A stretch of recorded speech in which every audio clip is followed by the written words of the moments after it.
El tema a tratar es teoría celular.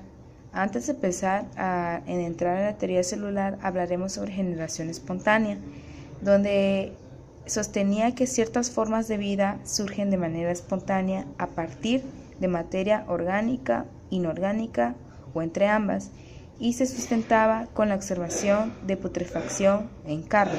Los personajes que sustentaban la generación espontánea era Aristóteles. Este se consideraba como el padre de la teoría de generación espontánea, donde decía que el lodo, carne putrefacta, saldría vida de manera espontánea. Dice que su fórmula es inorgánica más orgánica originaba vida. Su experimento se basaba en un charco donde contenía lodo, gusanos y renacuajos, y el experimento 2 permanecía con carne putrefacta, luz y aire engendraba vida. Van Helmont en 1667 realizó un experimento donde sustentaba la generación espontánea. El experimento a tratar era ropa sudada, más trigo, más carne putrefacta. Este lo combinó y lo metió en un ropero, y dentro de 21 días apareció ratones espontáneamente según su experimento.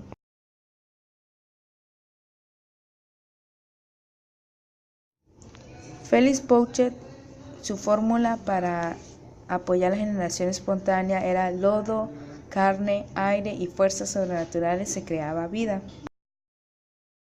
Su experimento a tratar era un matraz y ponía caldo nutritivo en él. Lo ponía a hervir y lo dejó en cierto tiempo y aparecían organismos. Esto es una sustentación más de la generación espontánea. Needham en su experimento puso 2 frascos con caldo nutritivo. Lo hervía y lo tapaba con un corcho. Al exponerse a la luz, aparecían microorganismos en el frasco. Carlos de Linné, que era un sacerdote, mencionaba que todos los seres vivos de todas las especies, incluyendo el hombre, fueron creados por Dios. La teoría celular es una parte fundamental de la biología que explica la constitución de la materia viva a base de células y el papel que éstas tienen en la constitución de la vida. Robert Hooke había observado ya en el siglo XVII que el corcho y otras materias vegetales aparecían constituidas de células. Anton van Leeuwenhoek en 1632 y 1723, usando microscopios simples, realiza innumerables observaciones sentando las bases de la morfología microscópica. A finales del siglo XVIII, Bichat da la primera definición de tejido, un conjunto de células con forma y función semejantes. Más adelante, en 1819, Meyer le dará el nombre de histología. Theodor Schwann, histólogo y fisiólogo, y Jacob Schleiden, botánico, se percataron de cierta comunidad fundamental en la estructura microscópica de animales y plantas, en particular la presencia de núcleos, dando lugar el primer principio de la teoría celular histórica, donde decía que todo en los seres vivos está formado por células o productos secretados por la célula. Rudolf Virchow, interesado en la especificidad celular, explicó lo que debemos considerar el segundo principio. Toda la célula se ha originado a partir de otra célula por división de esta.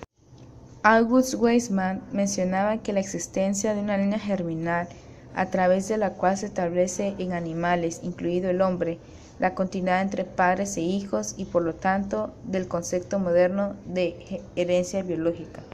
La teoría celular fue debatida a lo largo del siglo XIX, pero fue Pasteur el que con sus experimentos sobre la multiplicación de los microorganismos unicelulares dio lugar a su aceptación rotunda y definitiva.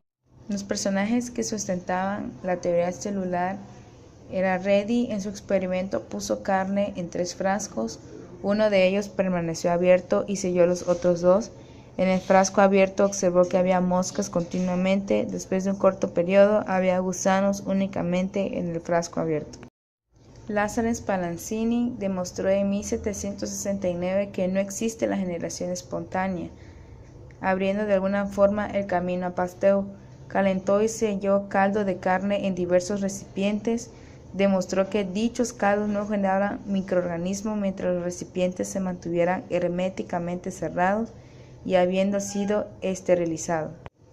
En 1861, Louis Pasteur realizó una serie de experimentos que probaron definitivamente que también los microbios se originaban a partir de otros microbios. Su experimento consistía en 2 frascos de cuello de cisne. Estos matraces tienen los cuellos muy alargados que se van hacia cada vez más finos, terminando en una apertura pequeña y tienen forma de S. En cada uno de ellos metió cantidades iguales de caldo de carne o caldo nutritivo y los hizo hervir para poder eliminar los posibles microorganismos presentes en el caldo. La forma de S era para que el aire pudiera entrar y que los microorganismos se quedasen en la parte más baja del tubo. Pasado un tiempo, él observó que ninguno de los caldos presentaba señales de la presencia de microorganismos y cortó el tubo de uno de los matraces. El matraz abierto tardó poco en descomponerse, mientras que el cerrado permaneció en su estado inicial. Pasteur demostró así que los microorganismos tampoco provenían de la generación espontánea. Santiago Ramón y Cajal logró unificar todos los tejidos del cuerpo en la teoría celular, al demostrar que el tejido celular está formado por células. Su teoría, denominada neuronismo o doctrina de la neurona, explicaba el sistema nervioso como un conglomerado de unidades independientes. Esto lo hizo en el año 1906. La teoría celular se puede resumir el concepto moderno de teoría celular en los siguientes principios. Todos en los seres vivos están formados por células o por sus productos de secreción. La célula es la unidad estructural de la materia viva y una célula puede ser suficiente para constituir un organismo. Postulado 2. Todas las células proceden de células preexistentes por división de estas. Es la unidad de origen de todos los seres vivos. Postulado 3. Las funciones vitales de los organismos ocurren dentro de las células o en su entorno inmediato, controladas por sustancias que ellas secretan. Cada célula es un sistema abierto que intercambia materia y energía con su medio. Postulado 4. Cada célula contiene toda la información hereditaria necesaria para el control de su propio ciclo y del desarrollo y el funcionamiento de un organismo de su especie, así como para la transmisión de esa información a la siguiente generación celular, así que la célula también es la unidad genética. El concepto actual general es: la célula es la unidad morfológica, fisiológica y de origen de todo ser vivo, concepto que engloba los 3 principios del concepto moderno. Conjuntamente a ello se considera los postulados que hablan acerca de la manera en cómo se reproduce y se origina, de manera que se pueda definir exactamente las características que esta unidad estructural posee. Tipos de célula. La célula es conocida como la unidad anatómica y fisiológica y del origen de todo ser vivo. La célula se puede considerar un ser con vida propia. Las actividades asociadas a la vida que tiene la célula son nutrición, relación y producción. En el interior de las células tienen lugar reacciones químicas que les permite crecer, producir energía y eliminar residuos. La célula obtiene energía a partir de sus alimentos y elimina sustancias que no necesita. Responde a cambios que produce el ambiente, se reproduce por división celular y formando células hijas. Todos los organismos vivos formados por células están clasificados en unicelulares, son las bacterias, amibas, euglemas, son los organismos de una célula. Los pluricelulares son el hombre, los animales, las plantas, etc., porque son los organismos formados por 2 o más células. Los protozoarios. Un ejemplo de protozoarios son la ameba, balantideo, tripanosomo, la giardia y el paramecio. Los diámetros de la célula pueden variar. El diámetro de una célula puede ser entre 5 y 100 micras. La célula animal mide entre 10 a 10 micras y la célula vegetal puede llegar a variar de entre 10 a 100 micras. Las células tienen una amplia variedad de formas. Las formas que pueden tener son esférica, cúbica, aplanada, irregular, poliédrica y de bastón, entre otros. La mayoría de las células constan de 3 estructuras básicas: la membrana plasmática, la cual es la barrera principal que establece lo que puede penetrar en la célula o salir de ella. La membrana es selectiva. El citoplasma, Ocupa la mayor parte del interior de la célula y dentro de él hay otras estructuras, orgánulos, que son los encargados de realizar las actividades del funcionamiento de la célula. Los organelos están sumergidos en el citoplasma. Permite el transporte de ciertas sustancias y le da soporte a la célula. El núcleo es el organelo de mayor tamaño. Funciona como torre de control, dirige y ordena todo lo que ocurre dentro de la célula. Regula procesos de la célula y dentro del núcleo se encuentra todo el material genético, el ADN y el ARN. Tipos de células. Células procariotas son las bacterias o parásitos. Las células eucariotas son la célula animal y vegetal. Célula procariota. Célula más sencilla y primitiva. No tiene un núcleo claramente diferenciado. El material genético está libre en el citoplasma. Tienen pocos organelos celulares y no forman tejidos, ni órganos. Tiene pared celular que consta de 3 protecciones. Y las bacterias son el ejemplo más claro de células procariontes. Okay. Partes. 1. Pared rígida. 2. Membrana plasmática, que es la que la separa del medio ambiente y controla el paso de sustancias. Presenta unas arrugas hacia su interior que se denominan mesosomas, que hacen las actividades celulares como fijar el ADN, la respiración celular, produciendo energía o controlan la división de la célula. 3. Citoplasma. Está lleno de agua y es reserva de almidón. Realiza el conjunto de reacciones químicas que permiten a la célula sobrevivir. Esto es metabolismo celular. 4. Ribosomas. Son lugares donde se construyen las proteínas. 5. ADN. Es el material genético que controla la actividad celular. Constituye el único cromosoma de la célula y parece en una zona del citoplasma denominada nucleoide. 6. Nucleoide. El material genético se encuentra en el nucleoide. Es una zona situada en la región central del citoplasma de aspecto fibrilar, que no está protegida por una membrana celular. 7. Flagelos. Son una extensión de la membrana en células procariotas. Constituye órgano de locomoción o movimiento. 8. Fimbrias. Son apéndices externos que no intervienen en el movimiento de las bacterias. Son cortos, finos y numerosos.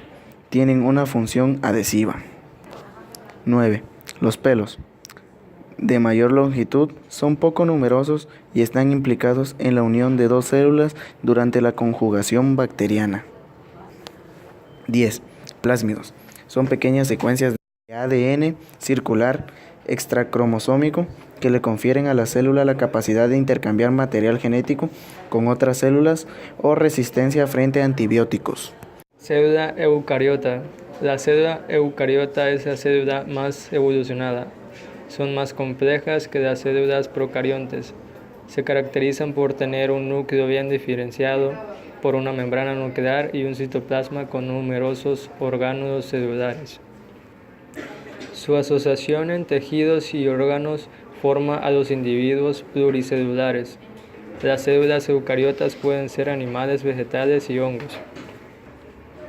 Membrana plasmática, formada por lípidos, proteínas y una pequeña proporción de glúcidos. Los lípidos se organizan en 2 capas e impiden el paso de cualquier sustancia polar. Las proteínas suelen situarse atravesando las 2 capas de lípidos, creando unos canales por donde se regula el paso de sustancias. 2. Pared celular. Es una estructura dura y en algunos casos muy gruesa, formada por glúcidos de tipo polisacárido como la celulosa. Es un esqueleto externo que proporciona una forma definida y estable a la célula. También impide que la célula se rompa cuando absorbe mucha agua. Solo aparece en células vegetales. 3. El protoplasma. Es considerado como la base científica de la vida. El protoplasma de una célula consta de un núcleo, membrana celular y el citoplasma. Por lo tanto, el citoplasma es una parte del protoplasma de una célula. Estado coloidal, lubricante y función transportadora.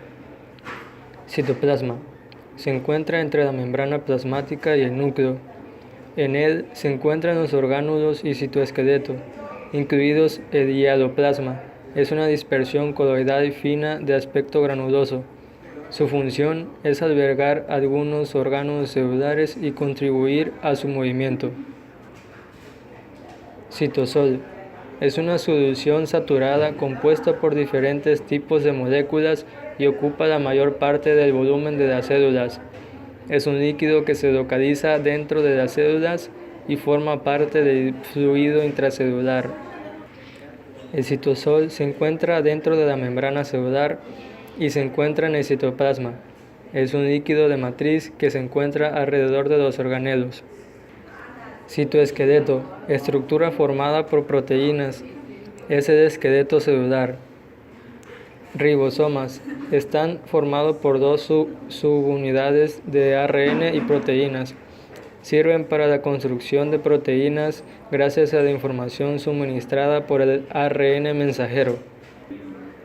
Centriolos, son estructuras cilíndricas huecas formadas por microtúbulos. Organizan la construcción del citoesqueleto, el uso acromático y las estructuras de movimiento, cilios y flagelos. Solo aparecen en células de tipo animal. Cilios y flagelos son prolongaciones filamentosas formadas por microtúbulos de proteína rodeados de membrana plasmática. Los cilios son cortos y pueden aparecer cubriendo toda la superficie celular o una determinada zona. Los flagelos son largos y poco numerosos. Retículo endoplasmático. Orgánulo formado por túbulos corneados y vesículas aplanadas o redondeadas. Se encuentran por todo el citoplasma relacionándose entre sí. Su función consiste en sintetizar, transformar, acumular y transportar sustancias. Retículo endoplásmico rugoso. Presenta aspecto rugoso por tener asociadas ribosomas a la membrana del orgánulo. Su función es producir proteína que actúen en el interior de una vesícula o en el exterior de la célula. Retículo endoplásmico liso. Sin ribosomas, su función es de sintetizar lípidos. Aparato de Golgi. Está formado por sacos y vesículas que provienen del retículo endoplásmico. En el aparato de Golgi se transforman sustancias producidas en el retículo endoplásmico. También se generan vesículas que pueden unirse a la membrana, liberando su contenido al exterior o bien dar origen a otros orgánulos. Lisosomas. Son orgánulos formados por vesículas rodeadas llenas de enzimas digestivas que realizan la digestión celular. Los lisosomas provienen del aparato de Golgi. Vacúolas. Vesículas grandes y redondeadas. Acumulan en su interior todo tipo de sustancias como pigmentos, sustancia de reserva, de desecho y sobre todo agua. Mitocondrias. Son orgánulos grandes y ovalados, con doble membrana. La externa es lisa, la interna presenta repliegues dominados crestas. Se presenta en la célula en un número variable, pero son numerosas si la célula necesita consumir mucha energía. El interior de la mitocondria se llama matriz mitocondrial. En la matriz encontramos ADN circular, ARN. Núcleo. La principal función del núcleo celular es controlar la expresión genética, mediar en la replicación del ADN durante el ciclo celular. En el núcleo se guardan los genes en forma de cromosomas durante la mitosis o cromatina durante la interfase. Organiza los genes en cromosomas, lo que permite la división celular. Se divide en membrana nuclear, formada por dos membranas que provienen del retículo endoplásmico. Toda la superficie está salpicada de poros por los que entra y sale información. Nucleoplasma, sustancia similar al hialoplasma. Nucleolo, es una zona muy densa formada por ADN, ARN y proteínas. Es el lugar donde se forman los ribosomas. ADN o material genético. Se encuentra condensado en forma de cromatina. El ADN contiene la información genética y controla la actividad celular. Plastos. Los plastos, plastidoso, plastidios, son orgánulos celulares eucarióticos propios de las plantas y algas. Su principal función es la producción y almacenamiento de importantes compuestos químicos usados por la célula. Usualmente contienen pigmentos útiles en la fotosíntesis. Cloroplastos son orgánulos propios de la célula vegetal que contienen un pigmento verde llamado clorofila. En ellos se realiza la fotosíntesis, proceso por el cual las células fabrican compuestos orgánicos a partir de dióxido de carbono, sales minerales y agua, utilizando la energía luminosa que captura la clorofila. Cromoplasto son un tipo de plastos, orgánulos propios de la célula vegetal, que almacenan los pigmentos a los que se deben los colores, anaranjados o rojos, de flores, raíces o frutos. Cuando son rojos se denominan rodoplastos. Los cromoplastos que sintetizan la clorofila reciben el nombre de cloroplastos. Plasmodesmo. Se llama plasmodesmo a cada una de las unidades continuas de citoplasma que pueden atravesar las paredes celulares, manteniendo interconectadas las células continuas en organismos pluricelulares en los que existe pared celular, como las plantas o los hongos. Permiten la circulación directa de las sustancias del citoplasma entre célula y célula, comunicándolas, atravesando las dos paredes adyacentes a través de perforaciones acopladas que se denominan poros. Leucoplasto. Son plastidios que almacenan sustancias incoloras o poco coloreadas. De acuerdo a la principal sustancia de reserva, son clasificados en amiloplastos, oleoplastos y proteinoplastos. Estos plastos son incoloros y se localizan en las células vegetales de órganos no expuestos a la luz, tales como raíces, tubérculos, semillas y órganos que almacenan almidón. Diferencias entre célula animal y vegetal. La célula animal presenta una membrana celular simple. La célula animal no lleva plastidios. El número de vacuolas es muy reducido. Tiene centrosoma, presenta lisosomas, no presenta dictiosomas, carece de casquete polar, no se realiza la función de fotosíntesis, nutrición heterótrofa, movilidad frecuente y reserva glucógeno y grasa. Célula vegetal. Presenta una membrana celulósica o pared celular rígida que contiene celulosa. Presentan plástidos o plastos como el cloroplasto. Presentan numerosos grupos de vacuolas. No tiene centrosoma. Carece de lisosomas. Tiene casquete polar. Se realiza función de fotosíntesis. Nutrición autótrofa. Movilidad limitada. Reserva almidón y aceites. Organelos celulares. Los organelos celulares se definen como estructuras dentro del citoplasma de las células eucariotas que cumplen funciones específicas y se encuentran cubiertos por membrana. El citoplasma. Entre las funciones que posee el citoplasma, posee tres muy importantes: función nutritiva, función de almacenamiento y función estructural. Un 85% del citoplasma es agua, proteínas, lípidos, carbohidratos, ácidos ribonucleicos, sales minerales y otros productos presentes en el metabolismo. Su estructura es de aspecto homogéneo o tener granulaciones y está formado por tres diferentes: el sistema vacuolar, citoplasmática, el hialoplasma y los organoides.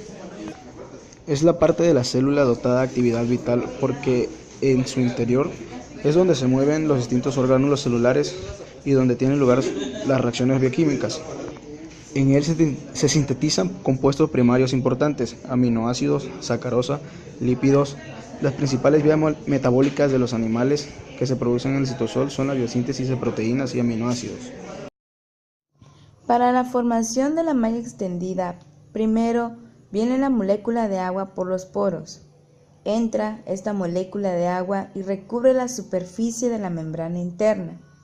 Una primera capa de agua, junto con los lípidos en carga negativa y las moléculas de agua con carga positiva, forman puentes de hidrógeno sobre la molécula de agua que une con los fosfolípidos literalmente, fija viene otra molécula de agua unidas a través de puentes de hidrógeno y entre el oxígeno de la primera y el hidrógeno de la segunda y así sucesivamente formando la malla extendida. El núcleo y el nucleolo. El nucleolo está encargado de llevar a cabo los procesos de síntesis de ribosomas y proteínas. En el núcleo se lleva a cabo el control de todos los organelos del citoplasma y se sintetizan los ácidos nucleicos, así como el ADN y el ARN. En el núcleo se guardan los genes en forma de cromosomas durante la mitosis o cromatina durante la interfase. También organiza los genes en cromosomas, lo que permite la división celular. Transporta los factores de regulación a través de los poros nucleares. El núcleo es el orgánulo de mayor tamaño en las células animales. Las células de mamífero, el diámetro promedio es de 6 a 15 micrómetros. En los vegetales, el núcleo generalmente presenta entre 25 a 25 micrómetros. El núcleo presenta una membrana llamada membrana nuclear, porque se compone de dos membranas, una interna y otra externa. Esta se encuentra perforada por poros. Gracias a estos poros nucleares existe un movimiento bidireccional establecido entre el citosol de la célula y el núcleo. Los poros nucleares que proporcionan canales acuosos abiertos por los que pueden difundir por transporte pasivo moléculas pequeñas que van de 5.000 a 44.000 daltons y solubles en agua. También prohíbe el paso hacia el núcleo a proteínas globulares mayores de 60.000 gigadaltons y evita la salida de ADN. En el núcleo se guarda la mayor parte del material de ADN genético de la célula. Dentro del núcleo está la información genética, el cual es importante para la herencia genética. El nucleolo tiene una importancia crítica para la síntesis de proteína, puesto que programa la formación de ribosomas en el núcleo. ¿Cómo se sintetiza un ribosoma? Algunos cromosomas tienen secciones de ADN que codifican para ARN ribosomal, un tipo estructural de ARN que se combina con proteínas para crear un ribosoma. En el nucleolo, el ARN ribosomal nuevo se une con proteínas para formar las subunidades del ribosoma. Las unidades recién hechas son transportadas a través de los poros nucleares hacia el citoplasma. Las moléculas de ARN mensajero son leídas por varios ribosomas a la vez, por lo que forman unas cadenas que reciben el nombre de polirribosomas o polisomas. Son abundantes en las células que tienen que sintetizar muchas proteínas, como las células pancreáticas, que sintetizan muchas enzimas digestivas y tienen un número muy alto de ribosomas. La síntesis de proteínas se lleva a cabo en dos etapas. 1. Transcripción. Ocurre dentro del núcleo de las células eucariotas. Aquí la secuencia se transcribe en una molécula de ARN, el cual es denominado ARN mensajero. Traducción. Síntesis de proteína propiamente dicha. El ARN mensajero pasa del núcleo al citoplasma, donde el mensaje es traducido por los ribosomas que arman una proteína. En los eucariontes, los ribosomas obtienen sus órdenes para sintetizar proteínas del núcleo, donde se transcriben segmentos del ADN, genes, para producir ARN mensajero. Un ARN mensajero viaja hacia el ribosoma y este usa la información del transcrito para sintetizar una proteína con una secuencia de aminoácidos específica. A este proceso se le conoce como traducción.